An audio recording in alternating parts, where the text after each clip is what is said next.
We skipped our son's MIT graduation to support his sister's ballet recital, thinking he'd understand that family comes first. Instead, he cut us out completely. 5 years later, sitting across from him at a wedding, he looked through us like we were strangers, and I finally realized I'd chosen the wrong child that day. I have 2 kids, my son Arnold and my daughter Lila. They were very different growing up. Arnold was always the quiet, driven one, the kind of kid who'd stay up studying even if no one told him to. Lila was more emotional, artistic, and honestly needed a lot more encouragement. I always thought of myself as a fair parent, maybe a little strict, but I tried to do what was best for both of them. I haven't spoken to Arnold properly in over 5 years. It feels strange even writing that out, because he used to call me every week. We used to have this ritual where we'd talk every Sunday about work, books, random things. Then one day, it all just stopped. I thought it was temporary, that maybe he was just busy, but now, looking back, I can see it was the moment we didn't show up to his MIT graduation.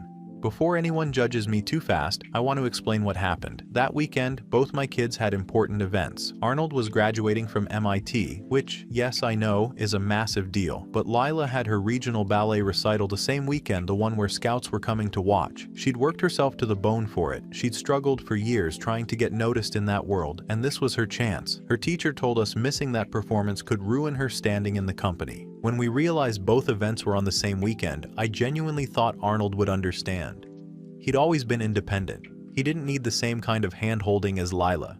He was already successful, already on his path. We thought missing the ceremony, which was mostly ceremonial, wasn't going to matter in the long run. He had his degree, his future, and we'd celebrate when he came home.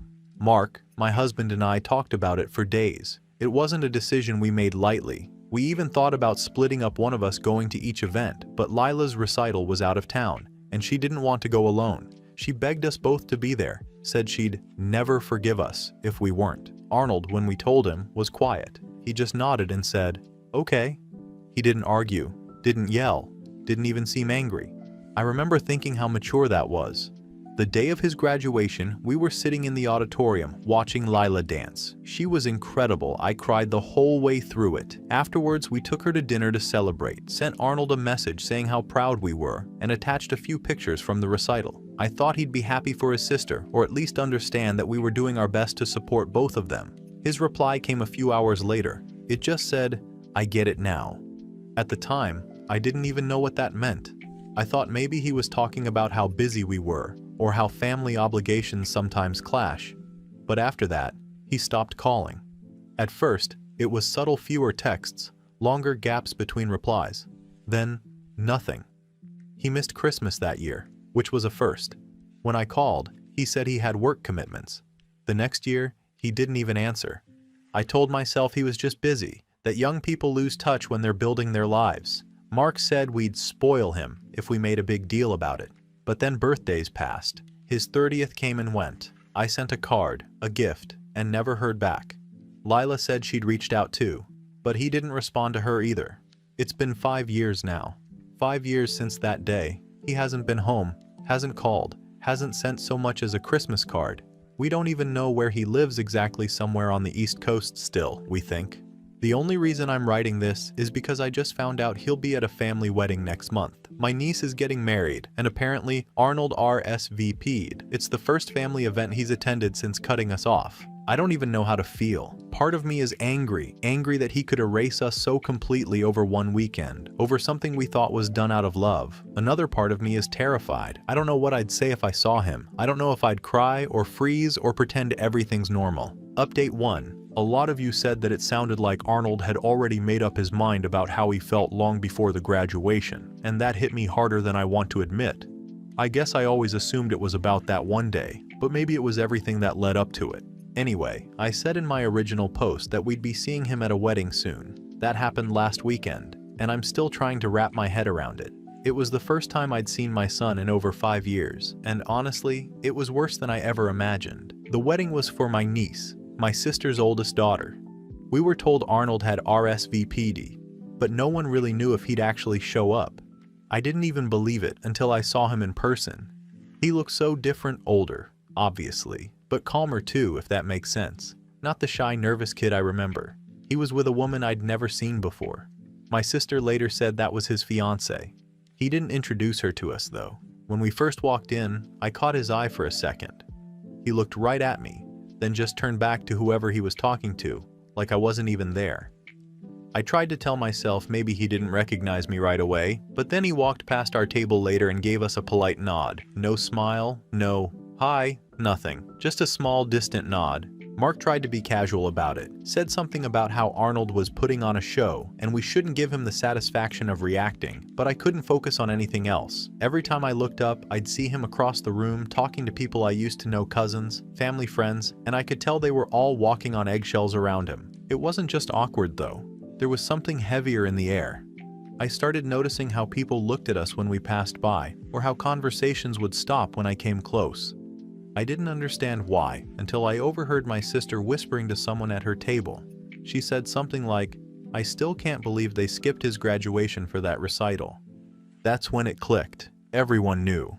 Or at least, everyone had heard Arnold's version of what happened, and judging by the way they were avoiding us, it wasn't a flattering one.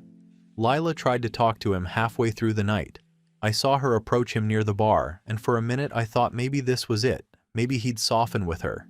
But she came back a few minutes later, looking upset, eyes red, and wouldn't tell me what he said. After the ceremony, Arnold and his fiancée sat at a table across from ours during dinner. They looked happy. They laughed with other guests, took photos, acted completely normal. It was like we weren't even part of the same family. At one point, my sister came over and asked if I was okay. I told her I was fine, just overwhelmed. She gave me this look, pity mixed with discomfort, and said, "He's been through a lot, you know?" That confused me. What did she mean, been through a lot? On the way home, I asked Mark if he'd heard anything from Arnold's side of the family. He said no, and told me not to dwell on it, that Arnold was just trying to make us feel guilty. But I can't shake the feeling that there's something I'm missing here. Something more than just hurt feelings over one missed graduation. Update 2. It's been another few months since my last update, and I think this one might be the hardest to write. Things have changed a lot since the wedding, mostly because reality hit us harder than we expected. After that day, I kept hoping that maybe my son would eventually respond to my emails. Every morning, I'd check my inbox, half expecting anything from him. But weeks turned into months, and nothing came. No reply, no message through relatives, not even a forwarded thanks. It was silence. At first, I thought maybe he was taking time to process. Now I think he just doesn't want anything to do with us. Around that time, my daughter had a dance showcase, and I don't know what happened, but sitting in that auditorium made me feel sick. The lights, the music, the smell of hairspray, it all reminded me of the day we missed his graduation. I clapped when she finished, but I didn't feel the same pride I used to. It wasn't because of her. She did great. It was because I finally saw what he must have felt that day. A kid who'd worked years for a moment that his parents just weren't there to witness. That's when I decided to stop trying to get him to forgive us and start trying to actually understand what we did. I reached out to his old roommate from MIT, someone I hadn't spoken to since his college days. I didn't even expect a response, but to my surprise, he replied. He said my son had been devastated back then. He apparently waited in the auditorium, scanning the crowd, thinking we'd walk in late. His roommate said that when the ceremony ended, he walked out quietly, didn't say anything, and went straight back to his dorm. The next day, he packed up and left early. Hearing that broke something in me.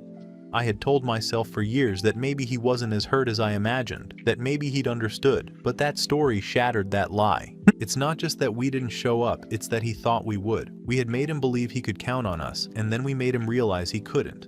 My husband has been quieter about everything lately. He doesn't talk about our son much, but I can tell it's been weighing on him too. The other night, I caught him watching an old video from when our son was in high school, some science fair he'd won. I think it's the first time I've seen my husband cry in years. He said he doesn't know how we became the kind of parents who thought one child's needs could justify abandoning another. I didn't have an answer for him. We talked about reaching out again, maybe through a mutual family member, but it feels like every time we try, it just pushes him further away. We found out through one of my husband's cousins that our son got engaged recently. He didn't tell us. I didn't even know he was seeing anyone seriously. I saw a photo on social media, someone had posted it from the engagement party. He looked happy. Genuinely happy. That should make me feel better, but instead, it just makes me feel like I've missed everything important in his life. I keep thinking about how he must have felt at that wedding months ago. I've gone over it so many times. He looked calm, collected, but completely detached. There was no anger in his face, just distance. I used to tell myself that as long as he wasn't angry, there was still a chance to fix things. Now I understand that indifference is worse. You can't fix indifference. You can't rebuild something when the other person doesn't even want to acknowledge it existed. After seeing those engagement photos, I tried one last time. I wrote another message, not long, not defensive. Just told him that I saw the news, that I was happy for him, that I hoped he found peace and love. I told him I was sorry again. I didn't ask to be included. I didn't even ask for forgiveness this time. I just wanted him to know that we cared, even if we didn't deserve to. No response again. I've been going through old boxes lately, photos, report cards, programs from school events. It's strange how many little memories come back when you look at them. There's one picture I can't stop staring at. Him in his high school cap and gown, smiling so big you'd think nothing could ever make him feel small. It's hard to accept that I'm the one who changed that. I think part of the reason I keep writing these updates is because I don't know how to talk about this out loud. Our friends don't understand. Most of them think he's being dramatic or cruel, that he should get over it. But those people weren't there. They didn't see the look on his face when we told him we wouldn't make it. They didn't hear the silence after. They didn't see him slowly pull away over the next few months until there was nothing left. We told ourselves family comes first, but we never stopped to ask what that actually means. I thought it meant showing up for whoever needed us most in the moment, but maybe it means showing up for everyone equally, even when it's inconvenient. I don't know if he'll ever come back into our lives, and honestly, I don't think it's fair to expect him to. I just hope, wherever he is, he knows that we finally get it, that we see what we did, and that we regret it more than anything. For now, all we can do is wait. Maybe time will do what our words can't, or maybe this is just the consequence of our choices. Either way, I've stopped pretending it's something we can fix overnight. It's strange how one decision one day can ripple out and change everything that comes after. We thought we were doing the right thing. Now, I'm not sure we'll ever stop paying for it. Final update. I didn't think I'd ever write another update, but after what happened last weekend, I feel like I need to close this off properly. It's been almost 6 years since we last saw our son. 6 years since that wedding where he looked right through us like we were strangers. 6 years since I sat there, watching him laugh with people we didn't know, while pretending the two people who raised him didn't exist. At the time, I told myself I deserved it a little, but I still thought time would heal it. I thought, maybe when he got married or had kids, we'd find our way back in. I was wrong. 2 months ago, we got a wedding invitation in the mail, not from him, but from his fiance's parents. It had his name and hers on the front, but there was no personal note, no message, no acknowledgement that we were the people who brought him into this world. It was just a formal invite. I didn't know what to make of it. My husband thought it was a peace offering, a small step forward. I wanted to believe that, so we agreed to go. We told our daughter we'd be civil, quiet, and respectful, no matter how uncomfortable it was. The wedding was this past weekend, and I don't even know how to describe the feeling of walking into that venue. It was beautiful, intimate, simple, exactly the kind of thing that fit his personality.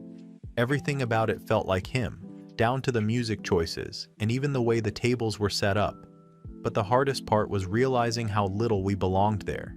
He didn't introduce us to anyone. People seemed to know of us, but not about us. His fiance's family greeted us politely but distantly. I noticed her parents looked surprised we showed up, almost nervous. During the ceremony, when he said his vows, he talked about building a life with someone who became his true family.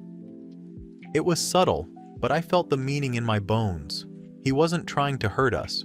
He was just being honest about where his heart was now.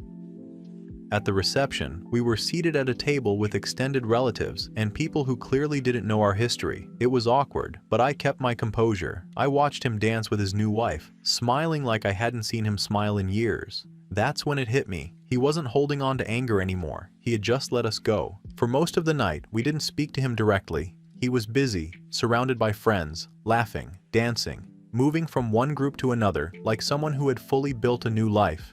Toward the end of the night, when things slowed down, he finally approached our table. My heart was pounding so loud I could barely breathe. He didn't sit down, he just stood there for a moment, quiet. I managed to say how proud I was of him, how beautiful everything was. He nodded, thanked us, and that was it. No small talk, no emotional reunion, just polite distance. It wasn't cruel, it was just final. On the drive home, neither of us spoke for a long time. My husband kept his eyes on the road, and I just stared out the window. I think that was the moment it really sank in that there's no going back. There's no single gesture, no apology, No letter that will undo what we did. We missed one of the biggest days of his life, and no amount of regret will ever erase that. When we got home, I went into our daughter's room to check on her. She'd stayed behind because she didn't want to go. It was her choice, and I respected it. She asked how it went, and when I told her we saw him, she asked if he hugged us. When I said no, she just nodded and went quiet. I think she's made her peace with it too, in her own way. The next morning, I found an envelope slipped under our door. It was from the wedding coordinator. Inside was a thank you card signed by both him and his wife. It was generic, the kind you send to every guest, but there was one line written in his handwriting at the bottom. Thank you for coming. I hope you both find peace too. I don't think I've cried that hard in years, because that was it. That was his goodbye, written in a way that didn't sound angry, didn't sound bitter. Just done. It was him letting go of whatever weight he'd carried all this time. I think I finally understood what he wanted from us, not excuses, not guilt, just for us to stop pretending we could make it right. Our daughter's in her senior year of high school now, and she's been accepted into a few colleges already. She told me the other night that she doesn't want us to miss anything, not even a small performance or event. And I promised her we wouldn't, not because we're trying to make up for the past, but because we finally learned what it means to show up. The last 5 years have been a slow, painful education in humility. I used to think being a parent meant always knowing best, that family first meant sacrificing logic for loyalty. But now I know that family isn't about who you think deserves your presence. It's about being there for the people who need you, even when it's inconvenient. Especially then. We chose the wrong child that day, not because our daughter wasn't worthy of our support, but because we made one child feel like he wasn't worth showing up for. That's the difference. And it cost us our son. I don't know if he'll ever reach out again, or if we'll ever see him beyond brief, polite encounters like that wedding. But for the first time, I'm not holding on to the hope of someday. I'm just grateful he's happy. He looks healthy, grounded, surrounded by people who clearly love him. That's all I could ever want for him, even if I'm not part of that world anymore. Sometimes you don't get second chances. Sometimes all you get is the clarity of seeing the damage you caused too late to fix it. But you still learn from it. You still change. I'll never stop loving him, even if I never hear him call me mom again. And maybe that's the quiet truth of it all. You can love someone deeply and still have to live with the fact that they're better off without you.